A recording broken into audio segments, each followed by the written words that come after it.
Mr. Coffey put his property up for sale, it became evident that this was a once-in-a-lifetime opportunity to reclaim the site of the heart of colonial Newport and bring its history and significance to light, finally.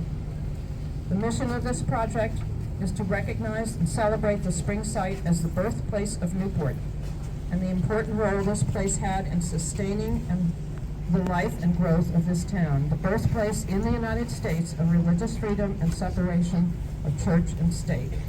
And to make this place once again a gathering place to commemorate Newport's pivotal role in the development of our nation's values. We have Newport's very own Senator Sheldon Whitehouse. As you know, I think it's very fitting that Sheldon should join us because he is in Washington at the forefront of saving our democracy.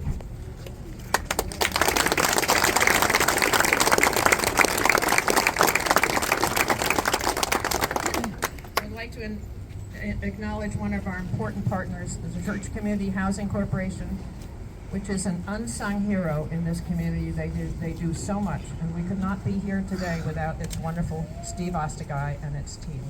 I recognize the board members of the Newport Spring Leadership Committee, if you could either stand up or just wave. They are Frank Ray, Steve Ostiguy, Maureen Cronin, Katie Ryan, Bird Sanctuary, sorry, Hank Nistern, Michael Oseen, Eric Werblow, Howard Newman, and City Councilor Lynn, Ceglie. As you can imagine, we've been at it for 10 years, and they have stuck to this project through thick and thin, never wavering, and always committed. And they have my heartfelt thanks. Our incredible design team of Lirio Landscape Architecture, Ron Henderson and Tanya Kelly, and their team, among them Nick Benson of the John Stevens Shop, who did these wonderful, wonderful inscriptions.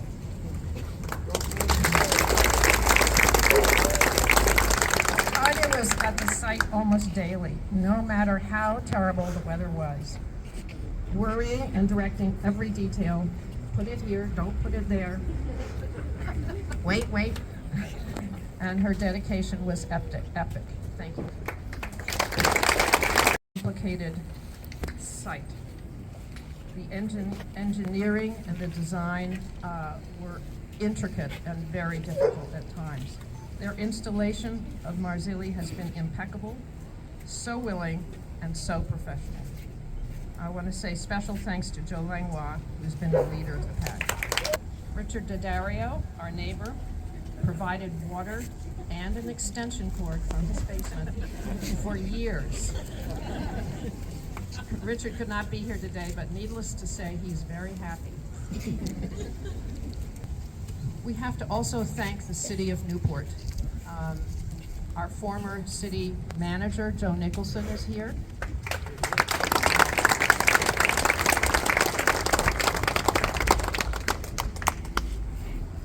Joe never shut his door when he saw my face at the door.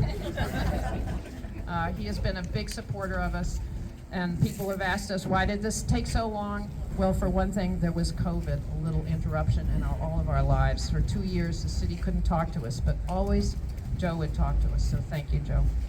Also, Bill Riccio, head of public services, and Bill Boardman, the city engineer, and Scott Wheeler.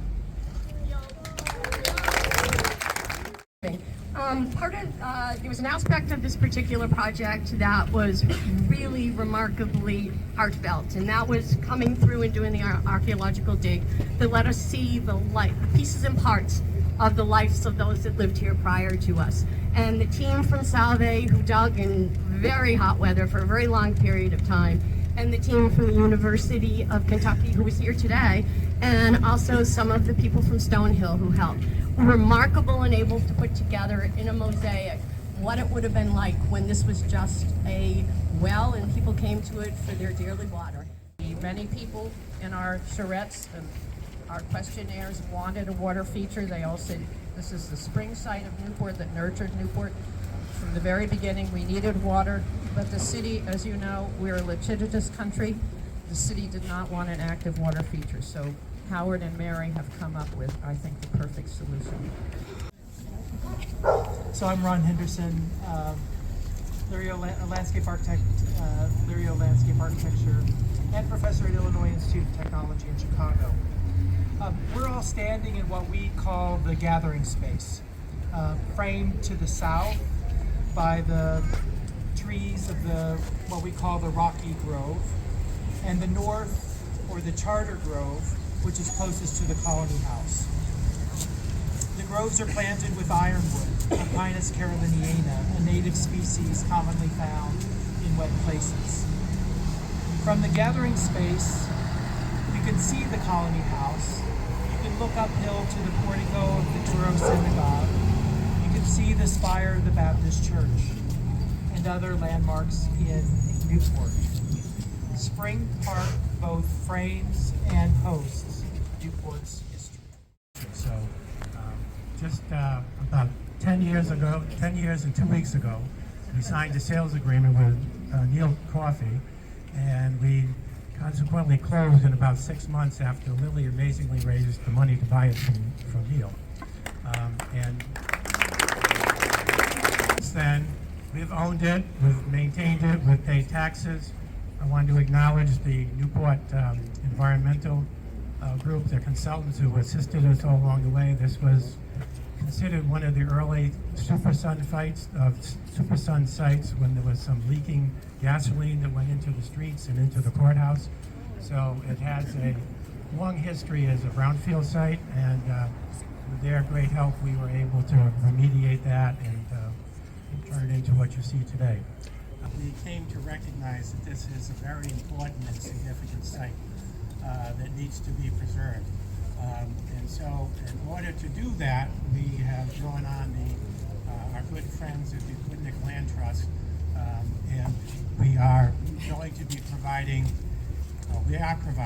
a conservation easement so that this site will be protected in perpetuity. I think the city will be happy with that, and the rest of the community is happy with that as well. So I'd like to bring up Terry Sullivan, who's Executive Director of the Aquidneck Land Trust. Every community that successfully navigates the boom and bust of economic cycles, as Newport certainly has, it needs a bright light, a person who is never satisfied with the status quo, who is always pushing and pulling the community forward to greater heights. Lilly Dick is that bright light here in Newport and on Aquidneck Island. From her efforts to return gas lights to the historic section of Newport, to her founding of the Newport Tree Conservancy, to this incredible project here, and so many others. Lilly has certainly been a driving force in helping to make Newport the wonderful, world-class city it is today.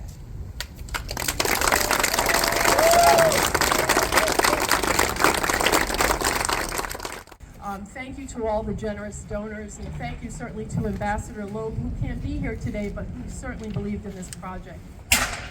This group was determined for this plot of land to memorialize the location of the birthplace of Newport. And even more significantly, this park commemorates Newport's embrace of a great American tenet, religious freedom, and the separation of church and state. The goal of the committee has always been to gift this park to the citizens of Newport. The city of Newport heartily accepts your wonderful gift and promises to be a worthy steward to the park that beautifies, improves the environment, and invigorates the economy. We owe you all a debt of gratitude and utmost appreciation. Thank you so much. But I do want to pay tribute to Neil Coffey. And I think we can safely know as Rhode Islanders that for many, many, many years to come, this will be known as Spring Park, you know, where Coffey's used to be. A pretty tough neighborhood.